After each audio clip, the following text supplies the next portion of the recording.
Magandang gabi po sa ating lahat, mga kapatid. Magandang gabi po, Father. Ngayon po ang unang linggo ng panibagong buwan at tayo po ay nasa labing-walong linggo sa karaniwang panahon. At sa ating pagninilay, magandang balikan ang Ebanghelyo. Mayroong malinaw na ipinapaalaala ito sa ating lahat. Ang sabi rito, mag-ingat kayo sa lahat ng uri ng kasakiman, sapagkat ang buhay ng tao ay wala sa laki ng kayamanan. Mag-ingat kayo sa lahat ng uri ng kasakiman. Paano natin masasabi na ang isang tao ay sakit? Sobrang makasarili. Walang ibang iniisip kung hindi ang kanyang sariling kapakanan lamang. Ang pinapangarap, ang gustong mangyari, maging mayaman, maging makapangyarihan, maging marangal, kahit na sa papaanong paraan. Ang isang taong sakim, gagawin ang lahat para lamang yumaman. Ang isang taong sakim, gagawin ang lahat para makuha lamang ang gustong posisyon. Ang isang taong sakim, gagawin ang lahat para lamang makilala, maging marangal, maging sikat. Gagawin niya ang lahat kahit na apakan ang kanyang kapwa. Gagawin niya ang lahat kahit na masira ang relasyon bilang pamilya o bilang magkakamag-anak o bilang magkakaibigan o bilang magkakasama sa gawain. Ang isang taong sakim, gagawa't gagawa ng paraan para dumami at umunlad ang kanyang ari-arian. At iyan yung malinaw na ipinapakita ngayong halimbawa sa atin sa Ebanghelyo. Umani ng sagana ang bukid ng isang taong sakim. Ano ang gagawin ko? Yung aking storage, punong-puno na ng ani. Sapat na, sobra-sobra pa. Ano ang gagawin ko dito sa napakaraming panibagong ani? Ang kanyang naisip, ipagiba yung storage, magpagawa ng mas malaki. Kung hindi pa naman talagang sakit, sarili lang ang iniisip at hindi nakikita ang pangangailangan ng kapwa. Para sa isang taong sakim, ako lang ang importante.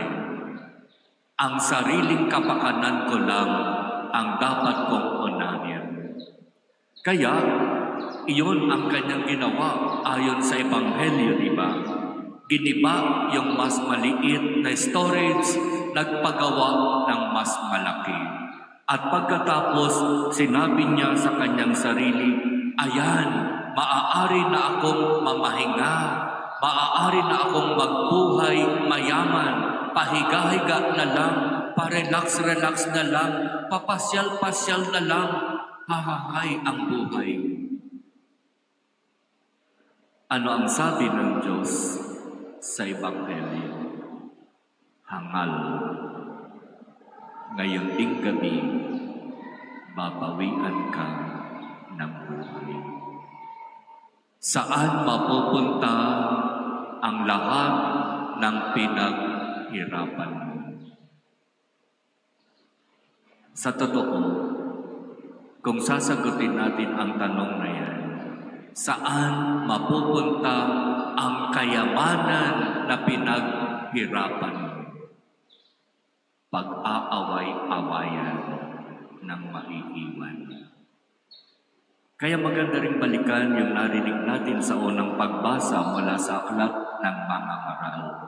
Sabi dito, walang kabuluhan.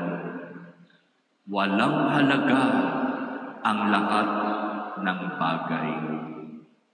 Pinagbubuhusan ko ng buong sarili ang lahat sa mundong ito para lamang gumanda ang aking buhay at ang buhay ng aking pamilya, para lamang magkaroon kami ng masasabing sapat para mabuhay at manatiling buhay hanggang sa aming pagtanda. Hangal, nag-iipon ka ng kayamanan sa mundong ito, pero hindi mo pinahahalagahan ang iyong espiritual na buhay. Ang buhay natin sa mundong ito ay pahiram lang ng Diyos. Anumang oras niya naising bawiin ang buhay na ito, walang magagawa ang pera, ang kayamanan natin. Kung hindi tayo nagpahalaga sa ating espiritual na buhay, pagkatapos ng buhay sa mundong ito, anong mangyayari? Saan tayo pupunta?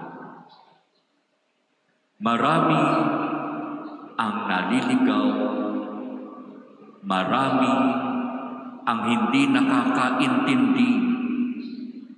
Ano ba ang mas dapat pahalagahan at bigyan ng importansya sa buhay sa mundong ito? Yung material na mga bagay na kumukupas, naglalaho, naluluma, nawawala, at maaari pang ang nakawin. Ano ba talaga ang mas dapat pahalagahan? Kaya napakaganda ng ipinapaalaala sa ating mga kapatid ng ating mga pagbasa ngayon. Unang linggo ng Agosto, linggo ni San Juan Maria Vianney, ang patron ng mga pari.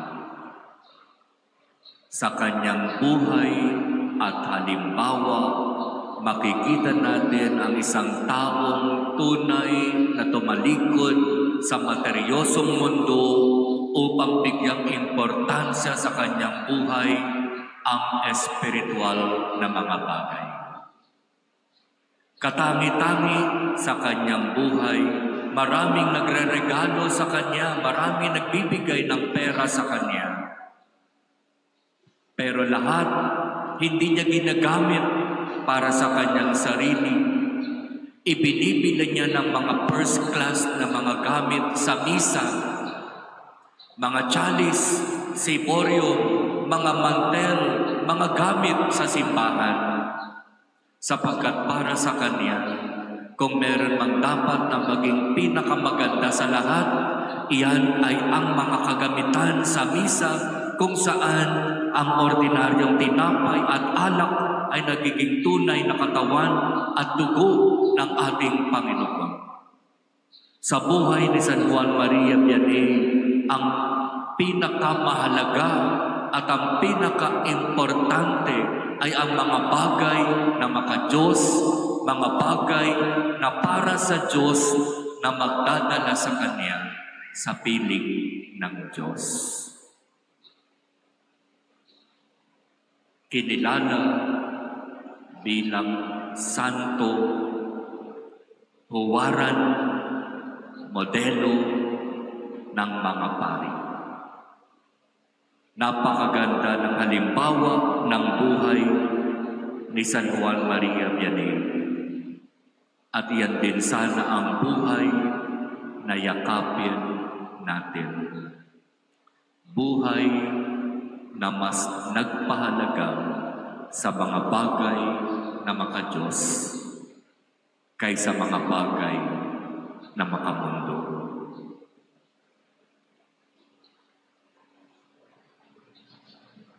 Amen.